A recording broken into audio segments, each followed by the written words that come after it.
uma feliz Páscoa. O Senhor ressuscitou, ressuscitou verdadeiramente. Aleluia. O nosso irmão Jesus ressuscitou, venceu a morte, como diz. Este é o domingo da Páscoa. Este é o dia que o Senhor fez para nós. Este é o primeiro dia da nova criação, o primeiro dia da semana, o primeiro dia de um tempo novo. Deus que criou tudo através do seu Filho na força do Espírito Santo, hoje renovou a sua criação. Hoje recriou, redimiu, restaurou, renovou todas as coisas. Hoje apareceu para nós o novo Adão, Jesus nosso Senhor. A vida venceu a morte, podem ter certeza. A luz venceu as trevas, a graça venceu o pecado. Meus queridos irmãos, nós estamos no dia mais solene, mais santo de todo o ano. Na madrugada de hoje, nós celebramos a missa da ressurreição do Senhor, na Santa Vigília da Páscoa. E agora, com o sol já claro, nós contemplamos a luz do Cristo, que brilha mais do que a luz do sol.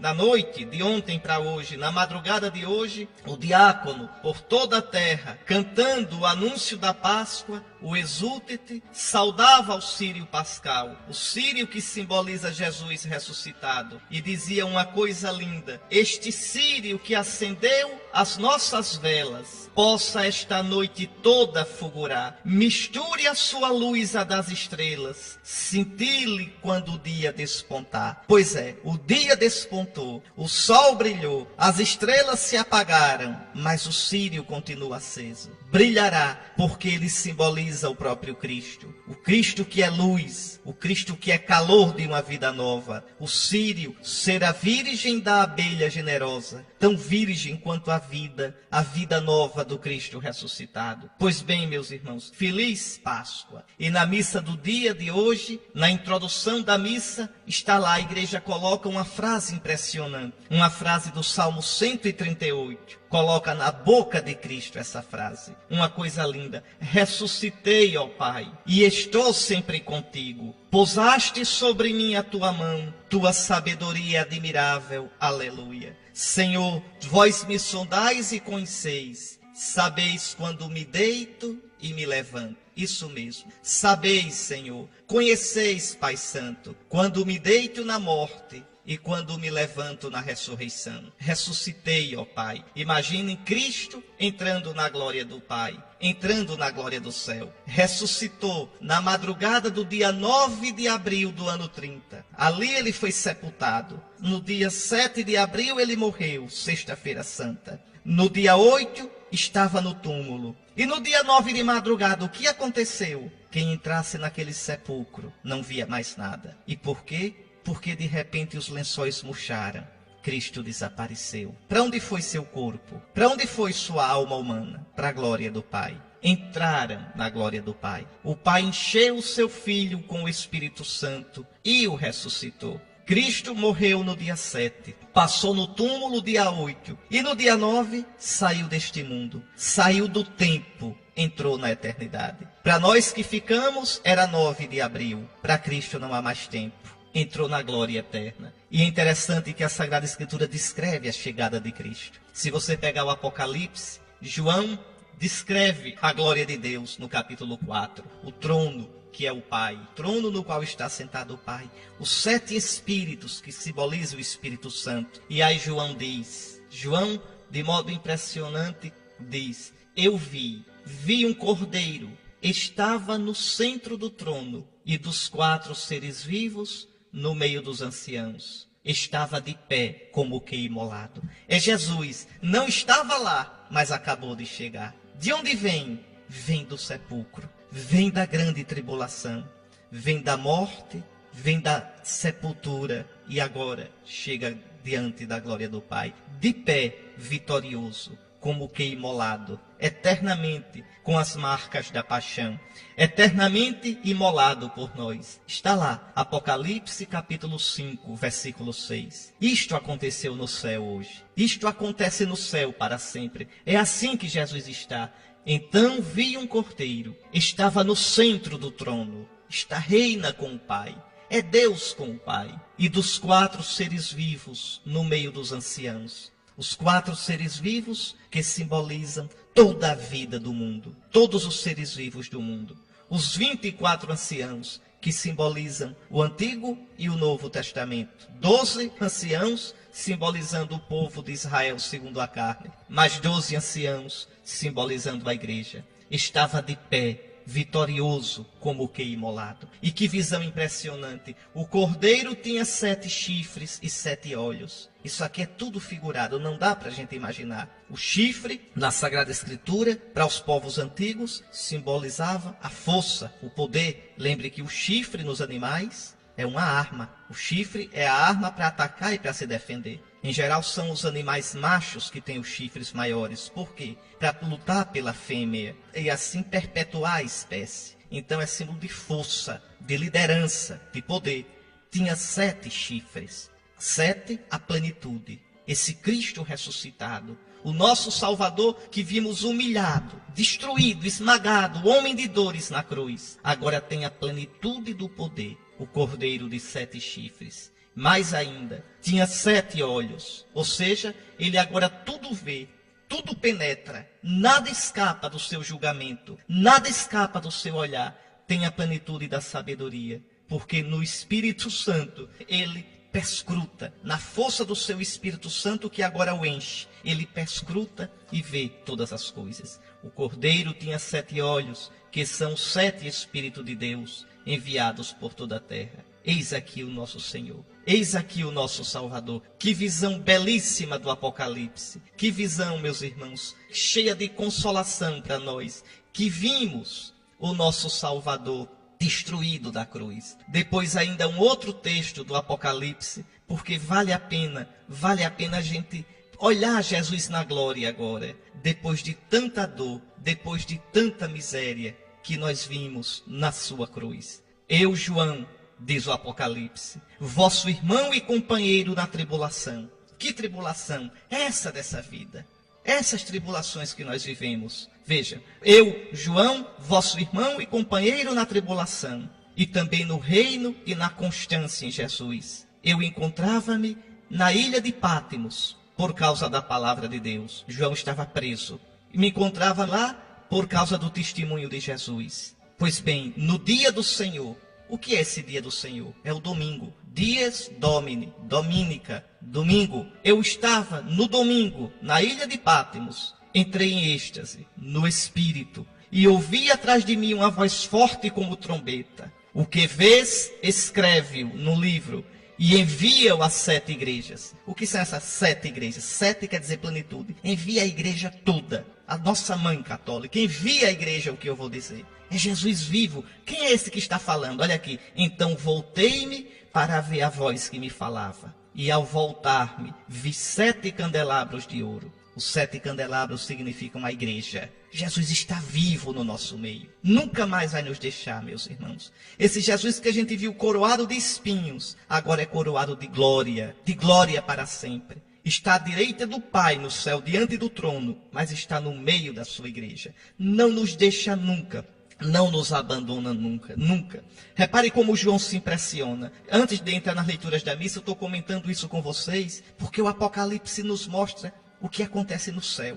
O Apocalipse nos mostra o que aconteceu com o nosso Jesus agora. Não guardem na memória só o Jesus morto. Ele está vivo, vivo. Olha aqui, no meio dos candelabros havia alguém semelhante ao Filho de Homem. É Jesus, vestido com uma túnica comprida e com uma faixa de ouro em volta do peito. A túnica comprida é a túnica do sacerdote. Ele é o verdadeiro sacerdote. A faixa de ouro é porque ele é rei. Ele é o nosso rei. Rei dos judeus, rei do universo. Sua cabeça e seus cabelos eram brancos como lã alvejada, igual à neve. Por que o cabelo branco de Cristo? Porque ele é eterno. O seu reino não terá fim. Bem que o anjo tinha dito a Maria, o seu reino não terá fim. Ele é rei de eternidade em eternidade. Esse cabelo branco também simboliza a sabedoria. Pois bem, sua cabeça e seus cabelos eram brancos como lã alvejada, igual à neve, e os seus olhos eram como chamas de fogo. Sim, Senhor. O que quer dizer isso? Esse fogo é o Espírito Santo. Cristo tudo olha e penetra com o seu Espírito Santo. Cristo tudo julgará na força do seu Espírito Santo. Seus pés pareciam de bronze incandescente no crisol. Eis aí, ele é todo glorioso. O seu corpo é fogo puro, o fogo do Espírito. Aquele fogo que brilhou no Monte Tabor para que os apóstolos vissem o que ia acontecer com ele. É assim que Jesus está. E sua voz era como o fragor de águas torrenciais. Imagine uma cachoeira enorme. A voz dele era assim, como o trovão. Na mão direita tinha 7 estrelas. De sua boca saiu uma espada afiada. Essas estrelas também são a igreja, que está nas mãos dele. A sua palavra é uma espada que julga, uma espada de 2 gumes. E seu rosto era como o sol no seu brilho mais forte. Quem pode encarar o Cristo? Quem pode agora, os seus inimigos, vocês imaginem, meus irmãos, aqueles que são inimigos de Deus.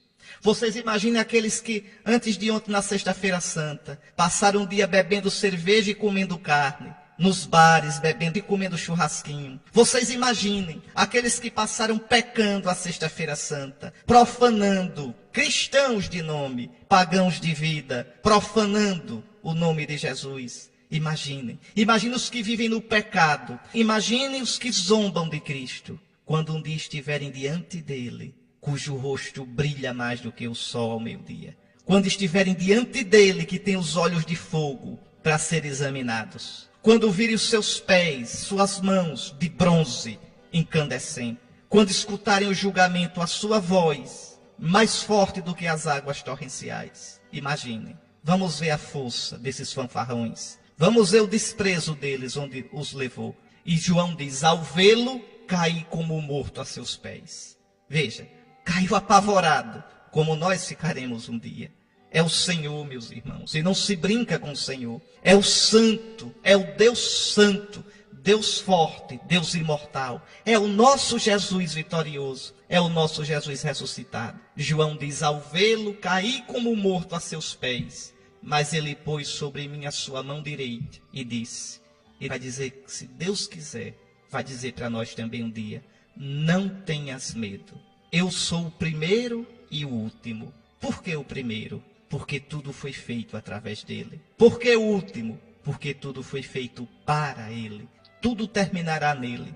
Ele é o juiz de tudo. Não tenhas medo. Eu sou o primeiro e o último. Aquele que vive. Cuidado com essa palavra vive. Ele vive, não é essa vidinha nossa não, viu? Ele é o vivente, é o que tem a vida, ele é a fonte da vida. Dele vem toda a vida. Ele tem a vida plena, total, eterna, infinita, absoluta. Eu sou aquele que vive. Estive morto e nós vimos, Senhor. Nós te vimos morto, mas agora estou vivo para todo sempre.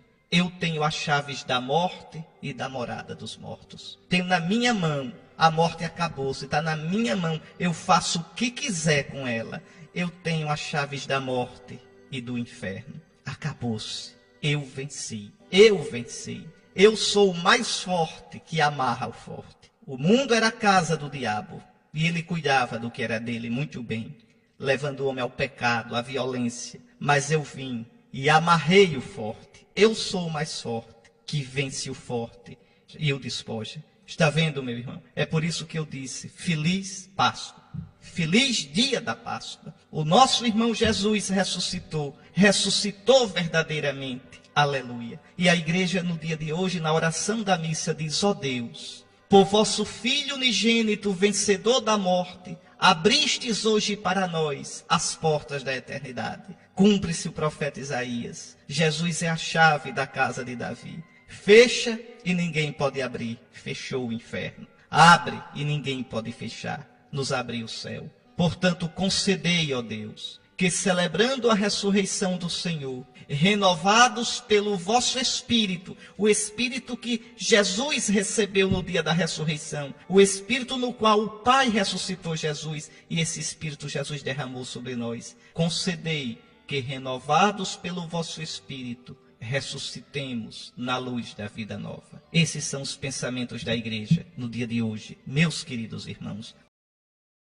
Está aí, meus irmãos, Pedro, o primeiro Papa, o primeiro chefe da igreja, aquele Pedro covarde, agora cheio de coragem, cheio de força, cheio do Espírito Santo, pregando na casa do centurião Cornélio.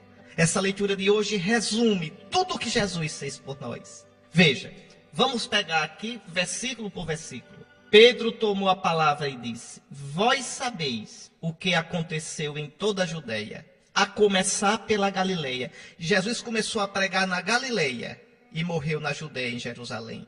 Vós todos sabeis, Jesus não é uma lenda. Lenda é Buda. Quer dizer, Buda existiu, mas as histórias dele são lenda. Então, lenda são os mitos dos orixás. Aqui não. Aqui é histórico.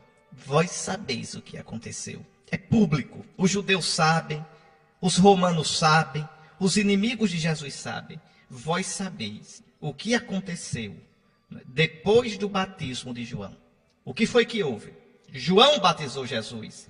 E Jesus de Nazaré, ungido por Deus com o Espírito Santo e com poder. Atenção para esse modo de falar, é o modo próprio dos judeus. Ungido com o Espírito Santo e com poder. Quer dizer, ungido com o poder do Espírito Santo. É a mesma coisa, né? O Espírito é a mesma coisa que o poder.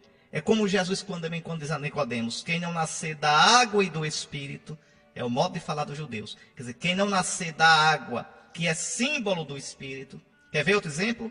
Aquele que for perseguido por causa de mim e do Evangelho, não são duas coisas. Quer dizer, por causa do meu Evangelho, por causa do Evangelho que sou eu. Então, quem não nascer da água e do Espírito, quem não nascer da água na qual está presente o Espírito, na água que é símbolo do Espírito. Então, Jesus foi ungido com o Espírito Santo e com poder. Jesus foi ungido com o Espírito Santo de poder, ou com o poder do Espírito Santo. Então, é um modo semita, quer dizer, um modo próprio de se expressar dos orientais, dos judeus. Pois bem, quando é que esse Jesus foi ungido por Deus com o Espírito Santo e com poder?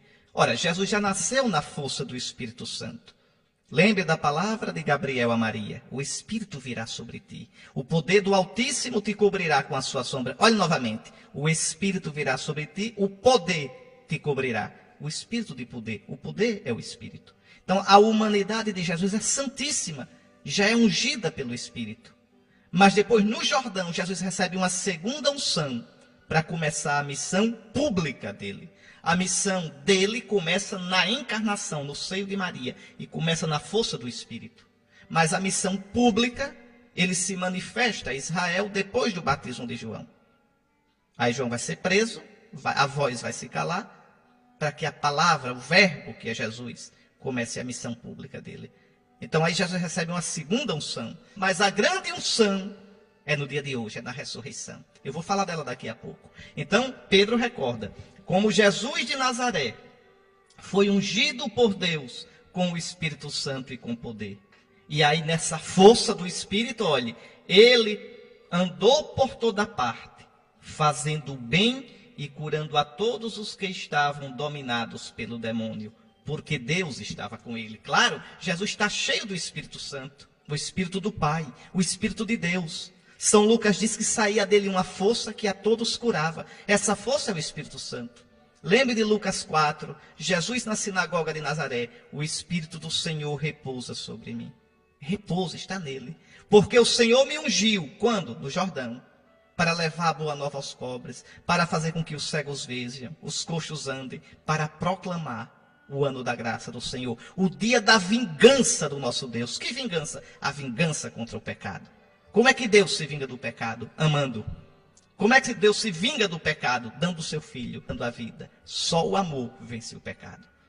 É isso que São Pedro diz aqui. Jesus, cheio do Espírito Santo, passou fazendo bem e curando a todos os que estavam possuídos, dominados pelo demônio. Eu disse que Jesus é o mais forte que veio amarrar o forte. Jesus traz o reino de Deus, expulsando o reino de Satanás. Olhe, não se iludam não. O diabo age no mundo. Olhe o mundo ao seu redor. Olhe o mundo. A droga, o adultério, a imoralidade, a prostituição. Aqui tem povoados em Sergipe, em que rapazes e moças se dão em prostituição. Essa gente aqui de Aracaju para ir para povoados aqui vizinhos, interior, que é shopping de prostituição, menores de idade. Menores. Veja, e você diz que o diabo não existe? Você diz que o diabo não existe diante da incredulidade? Na França se estava expondo a obra de arte, entre aspas, de um artista, entre aspas, que colocou um crucifixo dentro da urina dele. Urinou, encheu um recipiente de urina, colocou dentro um crucifixo. E você diz que o diabo não existe? Você vê na Sexta-feira Santa, aqui na cidade como Aracaju.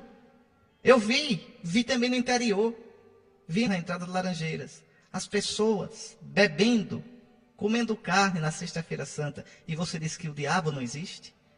Você vê a injustiça, a desumanidade. Você vê até os ministros de Deus, às vezes, escandalizando e caindo feio. E você diz que o diabo não existe?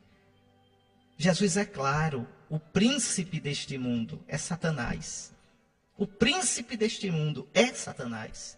Mas Jesus diz, o príncipe deste mundo está julgado. O dono do mundo não é o Satanás, é Deus. Mas quando o homem pecou, entregou o seu coração a Satanás. Não brinquem com isso. Existe uma luta no nosso coração.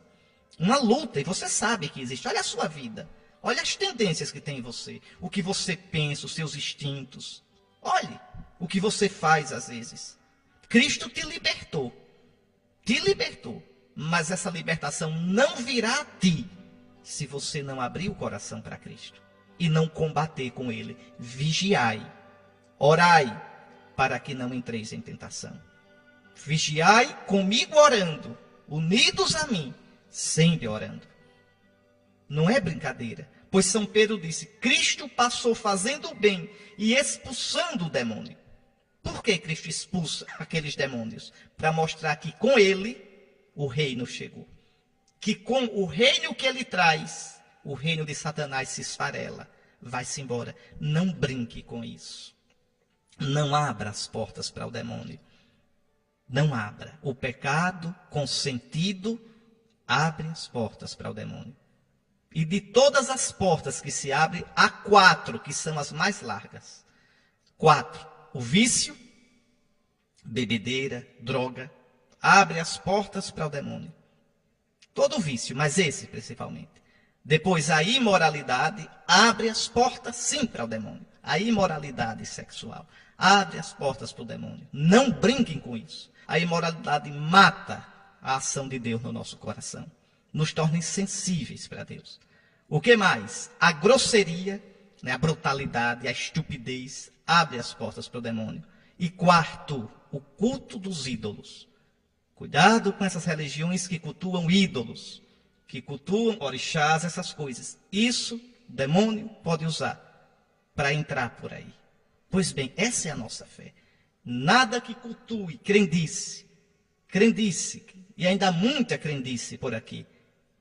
Nós somos cristãos, mas ficaram as influências das religiões primitivas, africanas, das religiões indígenas, que têm algumas coisas de boa intenção, bonitas, mas tem também uma face, tá certo, que não é correta.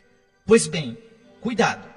O cristão, estou falando para você, cristão. Cada um é livre para fazer o que quiser. Eu estou falando para você, cristão.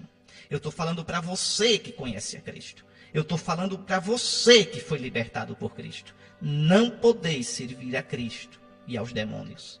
Não podeis servir a Deus e aos ídolos. Cristo te libertou. Ele passou fazendo bem e curando a todos os que estavam dominados pelo demônio, porque Deus estava com ele. E aí São Pedro diz, e nós somos testemunhas de tudo o que Jesus fez na terra dos judeus e em Jerusalém. É muito bonito isso. Os 12 primeiros, os 12 que são o alicerce da igreja, esses 12 não falam do que ouviram dizer. Não falam de uma lenda, de uma história inventada. Eles foram testemunhas. Eles viram, eles ouviram, eles eram até frouxos e incrédulos, mas depois o Senhor os encheu de força.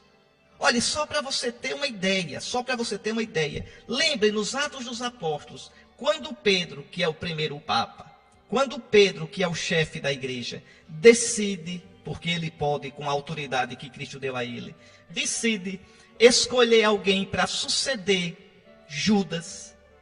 Olhe lá no capítulo 1 dos Atos dos Apóstolos. Atos 1, a partir do versículo 15. Pode olhar qual é o critério para escolher um sucessor para Judas.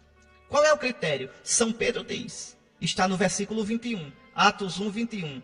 Há homens que nos acompanharam durante todo o tempo em que o Senhor Jesus viveu no meio de nós, a começar pelo batismo de João, até o dia em que foi elevado do meio de nós. Então, para substituir Judas, tem que ser um dos que viram, ouviram Jesus, comeram com Jesus.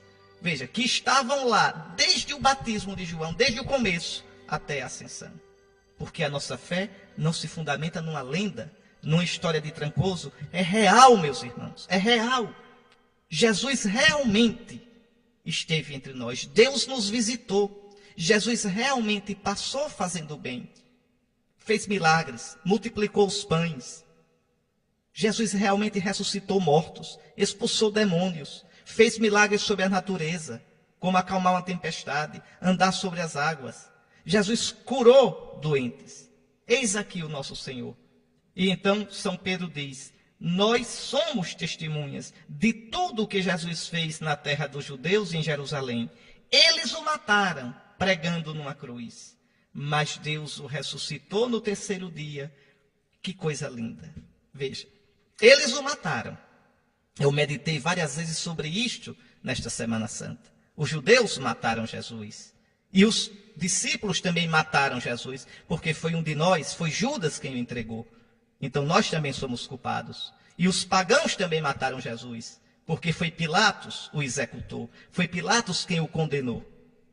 Tanto que Jesus foi crucificado como romano. Jesus foi crucificado com os instrumentos romanos. Judeu não crucifica, judeu apedreja. É interessante, não sei se você notou, que na paixão de Cristo, segundo João, que nós ouvimos na Sexta-feira Santa, Pilatos quer soltar Jesus, e Pilatos diz, tomai-o vós mesmos, julgai Jesus. Então, os judeus dizem, nós não podemos condenar ninguém à morte. E por que não pode? Porque os romanos tinham tirado essa autoridade dos judeus. Então, só tu, Pilatos, é que podes julgar Jesus e condená-lo. Aí João diz, eles disseram isso para cumprir o que Jesus tinha dito, falando de que morte iria morrer.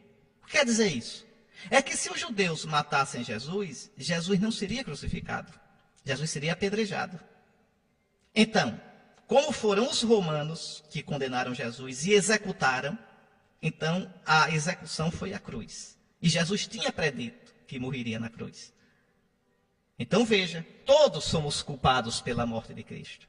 Nós matamos Jesus. Aí São Pedro diz, mas Deus o ressuscitou no terceiro dia.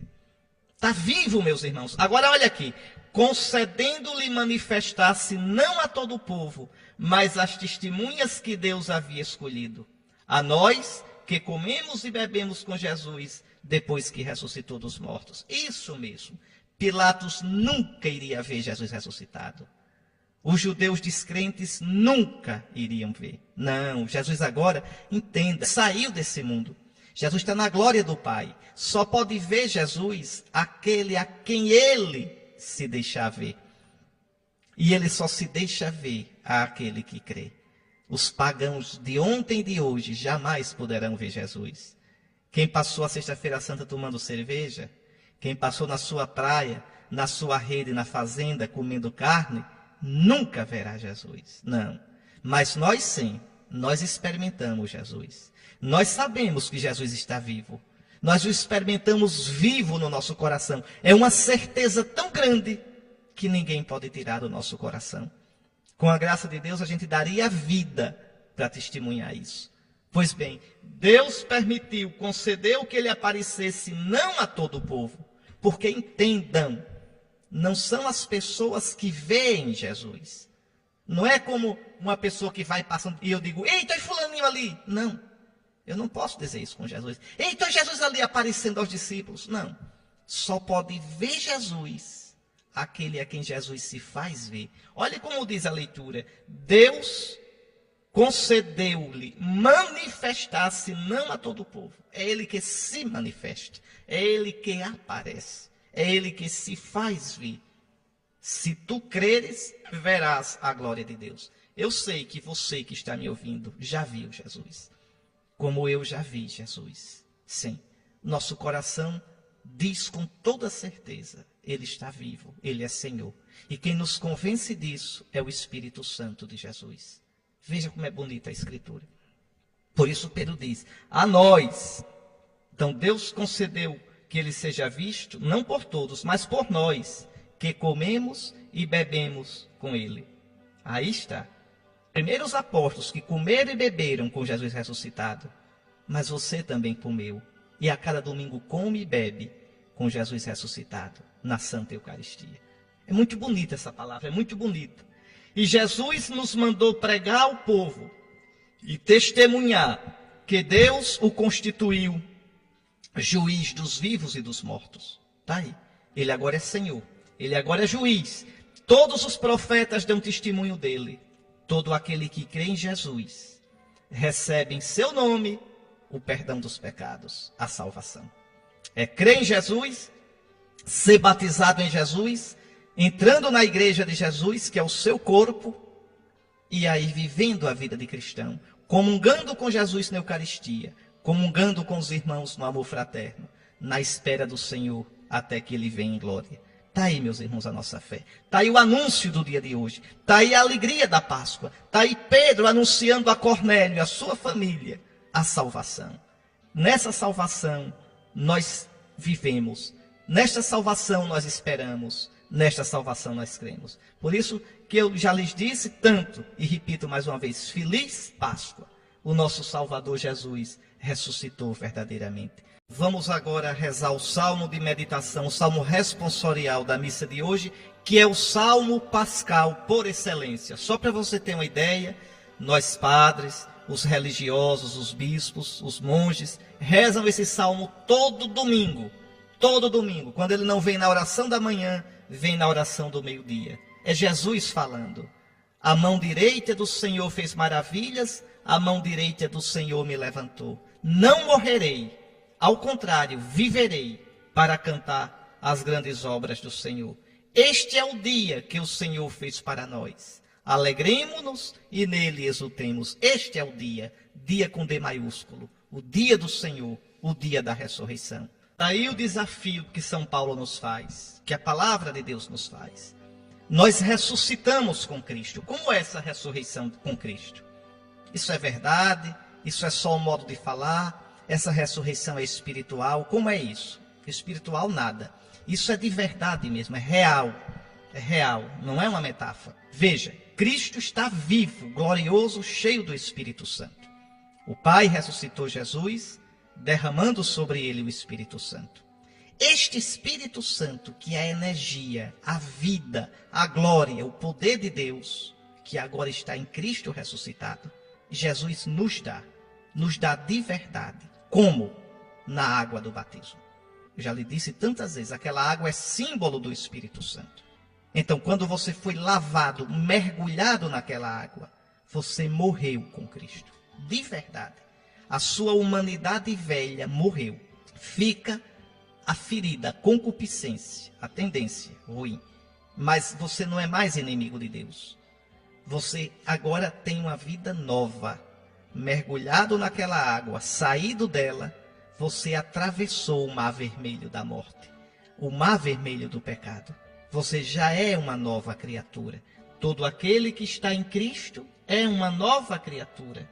Passaram as coisas antigas, eis que tudo se fez novo. Então, tu és agora cristão, tu és de Cristo, tu és ressuscitado com Cristo. Aí São Paulo diz, irmãos, se ressuscitastes com Cristo de verdade. Por isso que na noite de ontem para hoje, a igreja por toda a terra batizou novos cristãos. Por isso também nós todos renovamos as promessas do nosso batismo. Por quê? Porque o batismo é o sacramento pascal. Todos vós que fostes batizados em Cristo, é na sua morte que fostes batizados. Então, você agora é uma nova criatura. Você é cristão. Por isso, se ressuscitastes com Cristo, esforçai-vos por alcançar as coisas do alto, onde está Cristo sentado à direita de Deus. Aspirai às coisas celestes e não mais às terrestres. Vós já morrestes para a vida velha, já morrestes para a vida do pecado. Por isso que não é cristão quem passou a Sexta-feira Santa bebendo e comendo churrasquinho. Não é cristão quem se entrega ao pecado. É cristão de nome, é um cristianismo morto. O Espírito Santo está sufocado nesse aí. Ele é pior que um pagão. Pior, porque o pagão não conheceu Cristo, mas esse conheceu e cuspiu nele. Esse conheceu e desprezou. Como diz São Pedro, o cão voltou ao seu vômito. E o estado dele agora é pior do que se não fosse cristão. Não se brinca com isso, não se brinca. Não se brinca. Pois bem, então, se ressuscitastes com Cristo, não podeis viver uma vida de pecado. Vós morrestes para o que é do mundo, morrestes para o que é pecado, morrestes para o que é vício, morrestes para o que é imoralidade, e a vossa vida está escondida com Cristo em Deus. A verdadeira vida do cristão agora está com Cristo. Está escondida. Por que escondida? A Escritura também diz, São João diz na primeira carta, filhinhos, desde agora nós somos filhos de Deus, somos chamados filhos e somos realmente, desde o nosso batismo. Mas aquilo que nós seremos, filhos de Deus gloriosos, com a glória de Cristo, com o rosto brilhando como o sol, como o rosto de Cristo, como eu mostrei no Apocalipse hoje, isso só se manifestará no fim dos tempos. Mas quando Jesus se manifestar, nós seremos iguais a Ele, porque o veremos como Ele é. Essa é a nossa esperança. Por isso São Paulo diz, procurai as coisas do alto, e quando Cristo, vossa vida, aparecer em seu triunfo, em glória, então vós aparecereis também com Ele, revestidos de glória. Vós quem? Os cristãos. Vós quem? Os que creram em Cristo, os que são de Cristo, os que não beberam na Sexta-feira Santa, os que não foram comer churrasquinho, os que não foram farrear e gozar da vida, enquanto a igreja celebrava a paixão do Salvador. Aqueles que levam Cristo a sério, aqueles que não zombam das coisas da fé. Vale mais um ateu que no seu ateísmo sabe respeitar a quem crê e sabe respeitar a religião, do que um cristão leviano. Um cristão que cospe no seu Senhor com o pecado.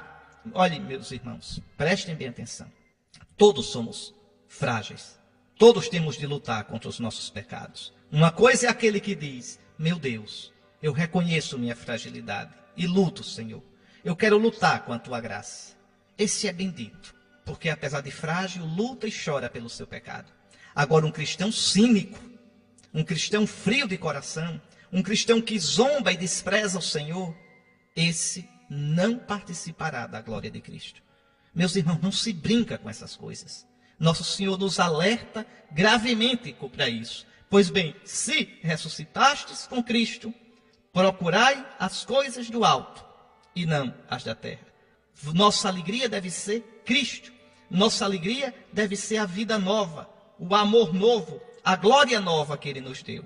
E um dia, se nós vivermos colocando realmente Cristo como vida da nossa vida, nós um dia participaremos da glória de Cristo. Está aí, meus irmãos, durante toda essa semana, na oitava da Páscoa, cada dia a igreja vai ler um evangelho da ressurreição. Uma aparição de Jesus ressuscitado aos seus discípulos. Cada dia mostrando um aspecto diferente dessa ressurreição. Vamos pegar esse evangelho de hoje. No primeiro dia da semana, diz o evangelho. Mas infelizmente o evangelho não diz assim. Está mal traduzido. É difícil pegar uma Bíblia que traduza ao pé da letra como está lá.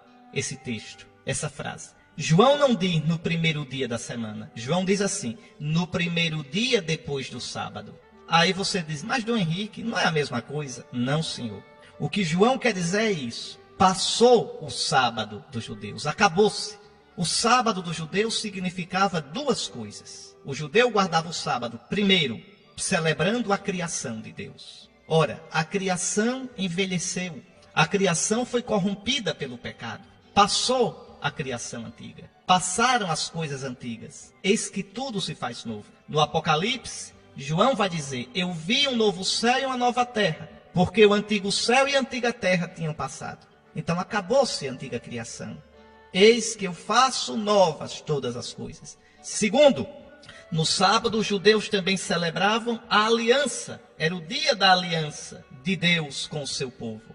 Ora, a antiga aliança passou. Então, passou a antiga criação, passou a antiga aliança. Em Jesus agora, nós temos a nova e eterna aliança. Por isso, João diz, no primeiro dia depois do sábado. Quem guarda o sábado não entrou ainda na nova aliança. Quem guarda o sábado ainda pensa como o judeu. Aliás, São Paulo repreende. Pode pegar a sua Bíblia, carta de São Paulo aos Colossenses, no capítulo 2, versículo 16. Portanto, que ninguém vos condene por questões de comida ou bebida. Não pode comer carne de porco. Não pode fazer transfusão de sangue. Não pode fazer isso. Isso tudinho já passou. Veja, que ninguém vos condene por questões de comida ou bebida, de festa ou lua nova ou sábado. Tudo isso é apenas sombra do que há de vir. Mas o corpo de Cristo é que é a realidade. Então, nós entramos na nova aliança. Nós estamos no primeiro dia da nova aliança. No primeiro dia da nova criação. No primeiro dia depois do sábado.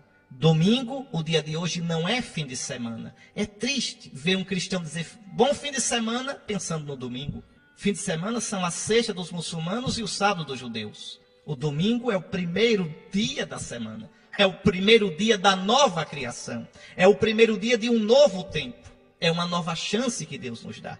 Então, no primeiro dia, depois do sábado, Maria Madalena foi ao túmulo de Jesus, bem de madrugada, quando ainda estava escuro. Escuro no tempo, escuro no coração da Madalena, porque ela ainda não sabe da maior notícia que o mundo já teve. A novidade que nunca ficará velha. E viu que a pedra tinha sido retirada do túmulo. Atenção, por que essa pedra foi retirada? Por quê?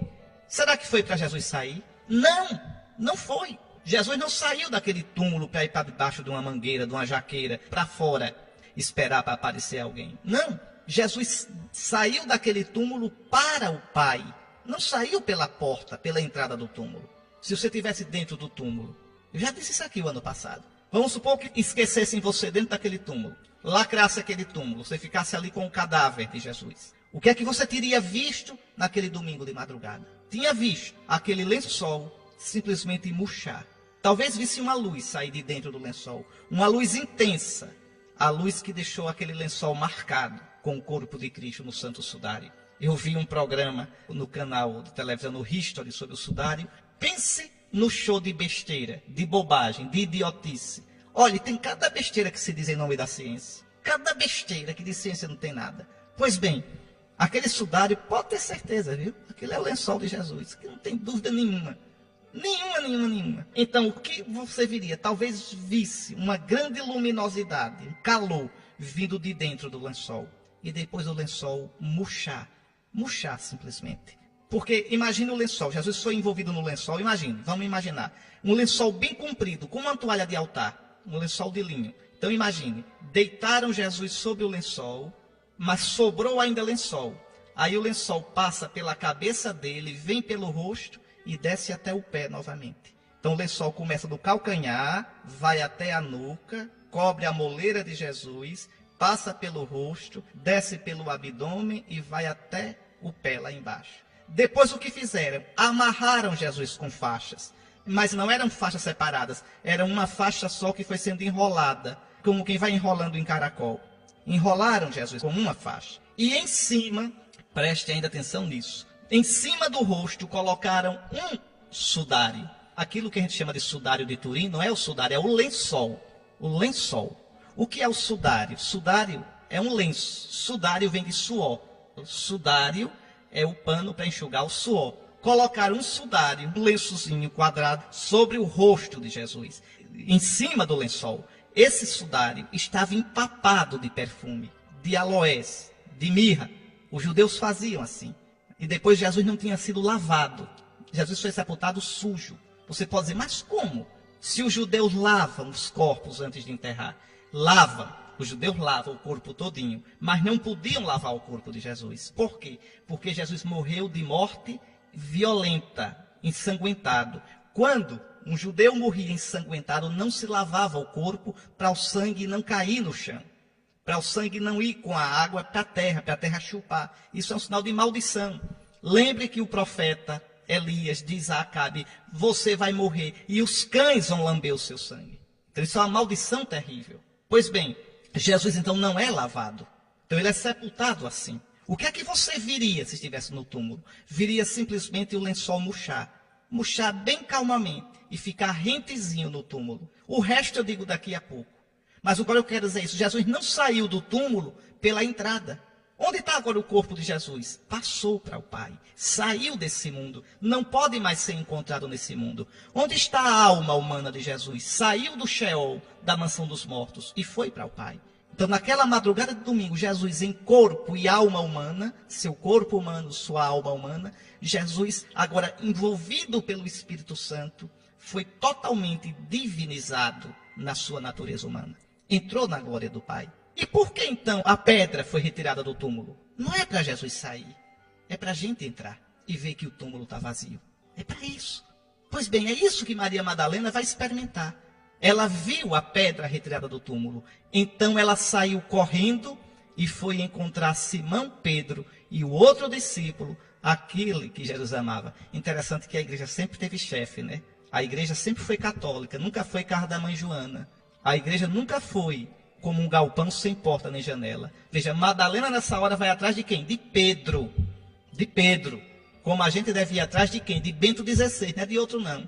Não é de um apóstolo ou um bispo falsificado. Não, não. A igreja tem os pastores legítimos deixados por Jesus. Por Jesus. Então ela vai procurar Pedro. Por que não foi procurar André? Por que não foi procurar Tiago? Não, vai procurar Pedro. Pedro é sempre Pedro. Por que a eleição de Matias é Pedro quem dirige? Por que quando Jesus dá o redil dele todinho, as ovelhas, dá a Pedro? É Pedro. Por que Jesus diz Pedro, confirma os irmãos na fé? Por que não diz João, confirma? Tiago, é porque é sempre Pedro. Então, ela vai até Pedro. Tiraram o Senhor do túmulo e não sabemos onde o colocaram. Ah, se ela soubesse. Ah, se ela soubesse. De repente tudo se faria dia no coração dela. Saíram então Pedro e o outro discípulo e foram ao túmulo. Os dois corriam juntos. Imagine a ansiedade. Imagine a apreensão. Mas o outro discípulo correu mais depressa. Claro, era mais jovem. Correu mais depressa que Pedro e chegou primeiro ao túmulo.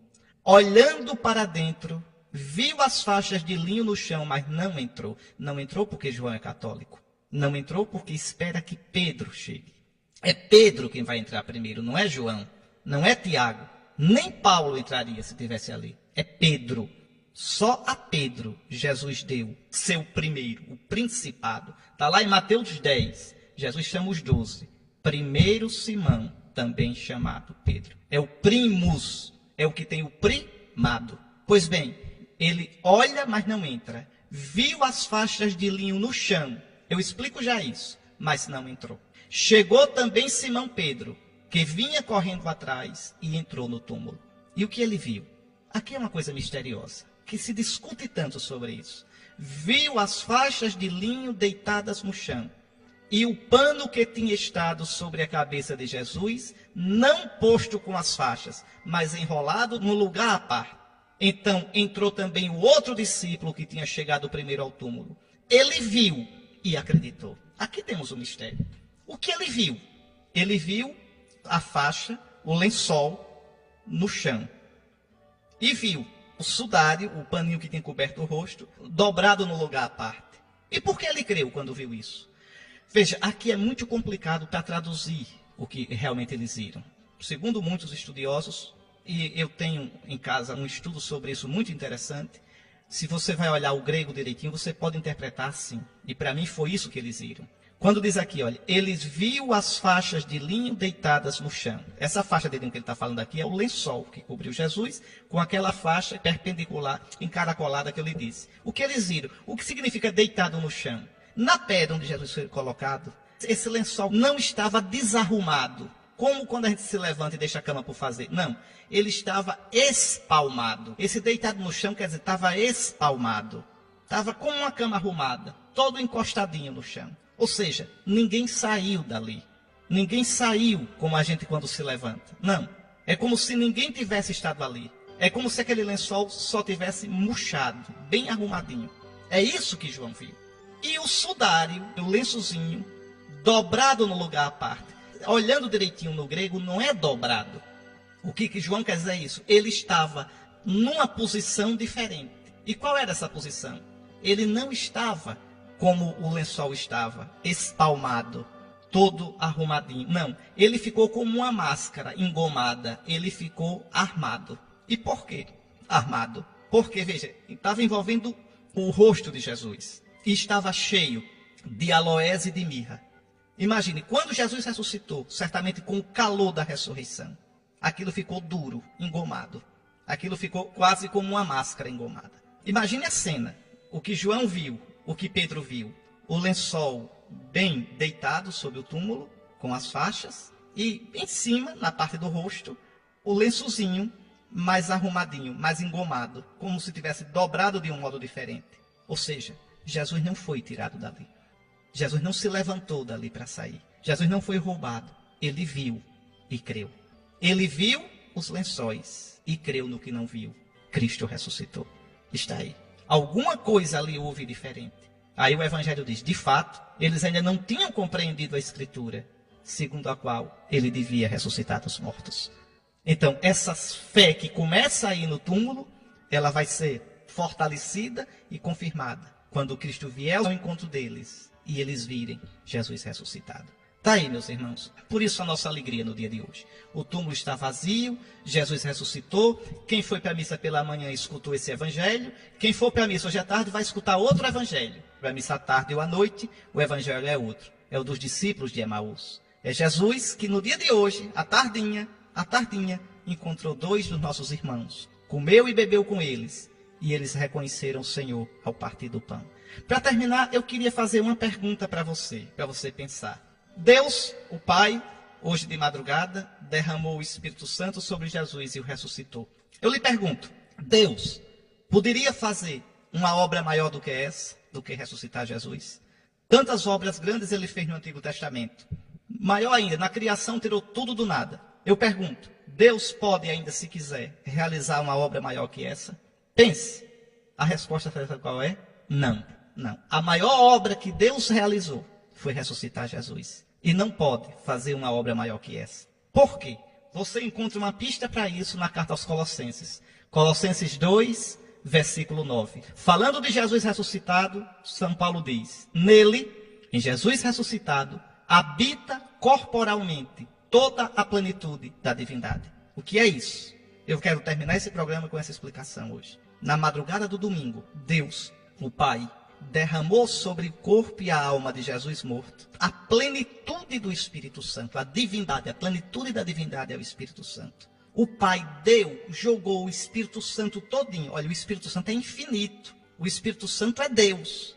Pois o Pai colocou no corpo de Jesus. E o corpo de Jesus é limitado, é do tamanho do seu, do meu. É finito. O Pai colocou em Jesus, corporalmente, todo o Espírito Santo. A gente não vai entender nunca isso. O que eu vou dizer agora você não pode imaginar. O corpo de Jesus tornou-se, o corpo de Jesus, aquele corpo que você viu na cruz, aquele corpozinho que nasceu de Maria, se tornou agora templo do infinito. O Espírito Santo todinho habita no corpo de Jesus. O corpo de Jesus agora é mais amplo do que o universo. Nós todinhos um dia estaremos no corpo de Jesus. Ou seja, o Pai deu todo o Espírito Santo a Jesus. O Pai não tem mais nada para dar a ninguém. Tudo o que o Pai tinha para fazer, tudo o que o Pai tinha para dar, que é o Espírito Santo, Ele deu a Jesus. Não pode ter obra maior do que essa. Não pode, não tem mais Espírito Santo para dar a ninguém, a não ser através de Jesus. O Espírito de Deus agora é Espírito de Jesus, do homem Jesus. E é por ele que nós temos o Espírito Santo. Por ele nós temos a ressurreição. Por ele o mundo se mantém na existência. Por ele a flor nasce. Por ele a vida teme nascer. Por ele o vento sopra. Por ele a lua brilha. Por ele o sol nos aquece. Por ele a água jorra da terra. Por ele o universo está em expansão. As galáxias se formam. As estrelas nascem. Por ele. Pelo Espírito de Jesus. Do homem Jesus. Nele, vou repetir e termino com isso, Colossenses 2,9. Nele habita corporalmente toda a plenitude da divindade.